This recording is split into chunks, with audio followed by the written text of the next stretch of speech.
নমস্কাৰ বন্ধু বান্ধৱীসকল, lifeline TJS YouTube চেনেলটোলৈ আপোনালোকক স্বাগতম জনাইছোঁ।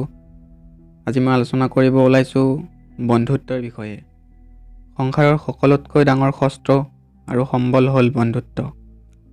মানুহে বন্ধু আৰু বন্ধুত্ব অবিহনে সুখপূৰ্বক থাকিব নোৱাৰে। কিতাপৰ পৰা আমি কি নিশিকোঁ?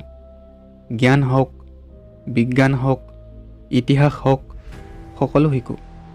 কোৱা হয় যে এখন ভাল কিতাপ পালে সেই এখন কিতাপেই 100 বন্ধুৰ সমান হয়। কিন্তু যদি এজন ভাল বন্ধু পোৱা যায়, তেতিয়া এটা পুথিভঁৰালৰ সমান হৈ যায়। তেওঁ আপোনাক কৰ্মৰ জ্ঞান দিয়ে, সফলতাৰ জ্ঞানক বুজায়। তেওঁ আপোনাক ইতিহাসত অমৰ কৰি দিয়ে। ইমানেই নহয়, তেওঁ কেৱল আপোনাক পথ নেদেখুৱায়, নিজকে লগত লৈ আপোনাৰ লগত যায়। বন্ধুত্ব এনেকুৱা হ'ব লাগে য'ত আপোনাৰ কোনো মতলব নাথাকে, য'ত স্বাৰ্থ নাথাকে। বন্ধুত্ব কৰিব হ'লে আপুনি একো বিচাৰিব নালাগে, মাত্ৰ দিব লাগে। আপোনাৰ সময়, আপোনাৰ ভাৱনা, আপোনাৰ সুখ। কিবা খুজিবৰ বাবে বন্ধুত্ব কৰা যায়, এতিয়া সেই বন্ধুত্ব কেনেকুৱা? সৰু ল'ৰা ছোৱালী হওক বা বৃদ্ধ ব্যক্তিয়েই হওক, কবি হওক বা যুঁজাৰু হওক, বন্ধু অবিহনে কাৰো জীৱন চলিব নোৱাৰে। যদি এই সম্বন্ধ ইমানেই আৱশ্যক আৰু শক্তিশালী হয়, তেনেহ'লে ইয়াৰ দায়িত্বও আৱশ্যক হৈ যায়। কিন্তু প্ৰশ্ন হয় যে এই বন্ধু কোন হয়? আপুনি ক'ব যে বন্ধু সেইজন হয় যি সদায় আমাৰ লগত থাকিব, আমাৰ সুখত আনন্দ ল'ব, আমাৰ দুখত আমাৰ অংশীদাৰ হ'ব, আমাৰ বিৰোধীৰ শত্ৰু হৈ যাব। এইটোৱে নহয়নে?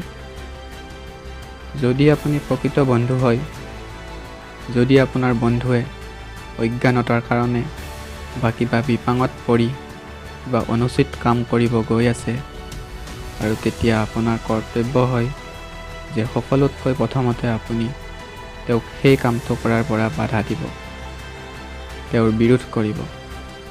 যদি আপোনাৰ বন্ধুৱে কিবা অনুচিত কাম কৰে, তেতিয়া কিন্তু আপুনিও নিজকে তেওঁ কৰা বেয়া কামৰ অংশীদাৰ হোৱাৰ পৰা বাচিব নোৱাৰিব। সহজ অৰ্থত বন্ধুত্ব হ'ব লাগে গাখীৰৰ লগত মিলোৱা পানীৰ দৰে। কেনেকৈ জানে? গাখীৰৰ লগত যেতিয়া পানী মিলোৱা হয়, তেতিয়া সেই পানী নিজেও গাখীৰ হৈ যায়। ভাবকচোন, গাখীৰৰ লগত বন্ধুত্বৰ বাবে পানীৰ অস্তিত্ব কিমান বেছি হৈ গ'ল। কিন্তু এই কথাখিনি ইয়াতেই শেষ নহয়। যেতিয়া গাখীৰখিনি গৰম কৰা হয়, তেতিয়া পানীয়ে নিজৰ বন্ধুত্ব দায়িত্ব পালন কৰে। পানীয়ে নিজে প্ৰথমতে ইয়াৰ তাপ লয়, নিজৰ অস্তিত্বক ভাপ বনাই জ্বলাই দিয়ে আৰু জুইৰ তাপৰ পৰা গাখীৰক বচাই লয়। আকৌ ইয়াৰ পিছত নিজৰ বন্ধু যোৱাৰ বাবে গাখীৰ উতলি আহে আৰু পাত্ৰটোৰ পৰা ওলাই বৈ যাব ধৰে। আৰু গাখীৰ শান্ত তেতিয়া হয় যেতিয়া তাত অলপ পানী মিলাই দিয়া হয়। অৰ্থাৎ বন্ধুত্ব সেইটো যি বন্ধুৰ অস্তিত্বৰ বাবে নিজৰ অস্তিত্বক জ্বলাই দিয়ে। বন্ধুত্ব সেইটো য'ত সুখ দুখ বন্ধুৰ লগত বান্ধ খোৱা হয়।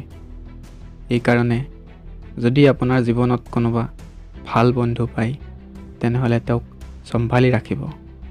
আপোনাৰ জীৱনত সদায় সফলতা আহিব। বন্ধু বান্ধৱীসকল, ভিডিঅ'টো যদি ভাল লাগিছে, চেনেলটো ছাবস্ক্ৰাইব কৰিব।